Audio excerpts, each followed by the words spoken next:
How to cancel a Klarna order. It's pretty simple and a quick process, so without any further delay, let's jump right into the video.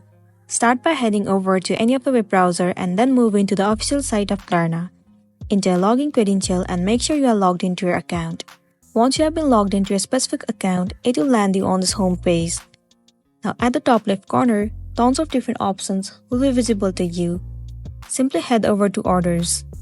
Well, it will show you all the list of the orders that you have made in Klarna. From here, simply move into any of the order that you want to cancel. In order to cancel it, you have to meet certain criteria. If you are eligible, then only you will be able to cancel the order. In order to do so, tap on More Actions at the top right corner. Two different options will be visible to you: Cancel Order and Extend Expiration Date. Simply click on Cancel Order and then the order will be cancelled. After that, you'll be good to go.